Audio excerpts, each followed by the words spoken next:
Listen to what the prophet Isaiah said. I just want to read this to you, and I'm going to begin at verse 9.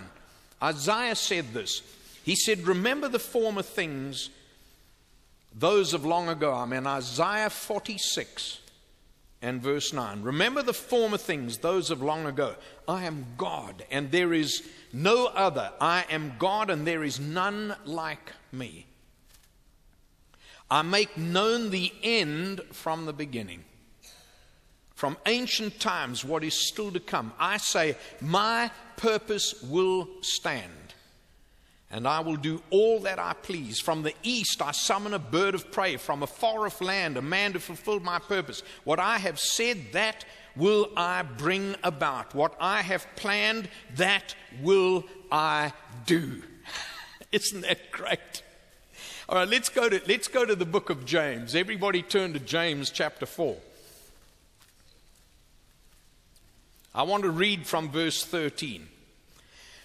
James chapter 4 from verse 13. Now listen, those of you who say, today or tomorrow we will go to this or that city, spend a year there, carry on business and make money.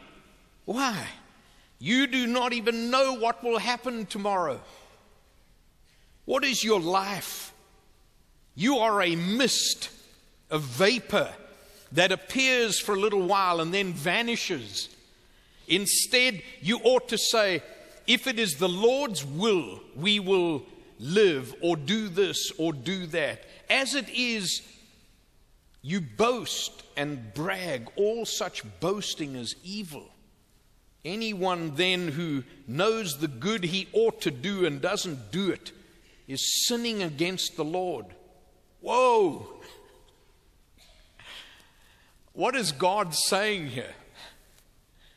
Is the Lord telling me that I'm sinning against Him because I'm making plans for my future? Not at all. I do think that what He is saying here is that professing Christians can be practical atheists when they leave God out of their future. That's what He's saying. Genuine faith includes God at every turn of life. Practical atheism makes plans as though God does not even exist. Sounds very much like you and me, doesn't it? There are a lot of you, a lot of me, suffering with a lot of stress. Do you know where stress comes from, folks, ultimately, for the Christian? Stress finds its root in a Christian's heart when a Christian makes plans for tomorrow and leaves God out. That's very stressful.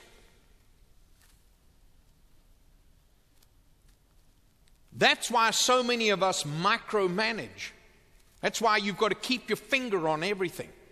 That's why we're such poor delegators in our businesses, in our work, in our ministries. That's why we don't ever want to give the credit to anybody else.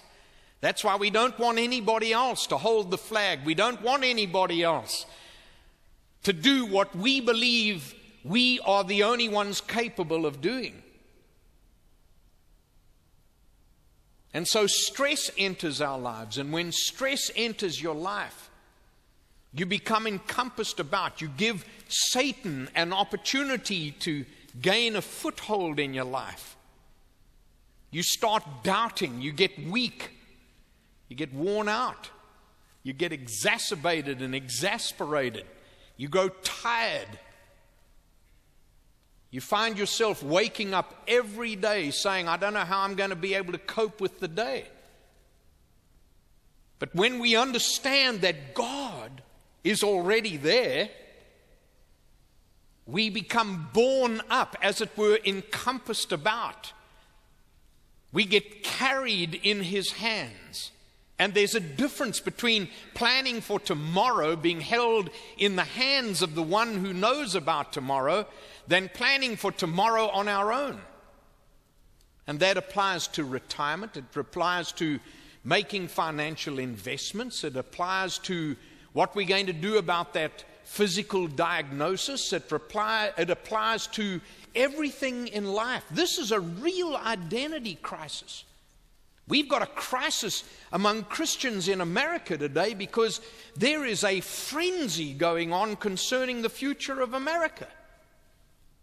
We need to do everything we can to vote according to biblical principles, while at the same time trusting God.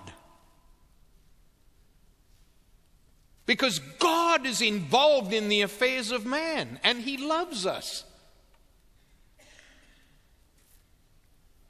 Proverbs 27:1 tells us, "Do not boast about tomorrow, for you do not know what a day may bring."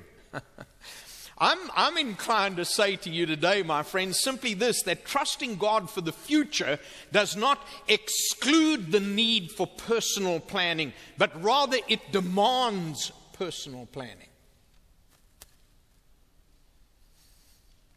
It's like the old proverbial student, where most of us have been. And you're a student and you're studying, you're getting ready for that final exam coming in December, and you say, well, you know, God is in control.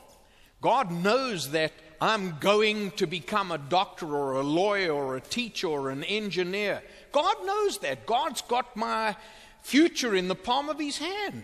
He's got a purpose for me. I was created for the purpose of God. Therefore, because God knows and because God's already got me mapped out, I tell you what, I'm not going to study for my final exam.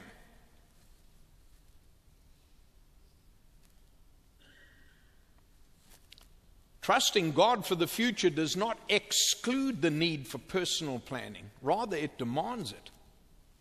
Because I belong to the Lord Jesus Christ, I'm called of God, set apart to exercise all the giftedness that God has given to me, to put that to work for His glory.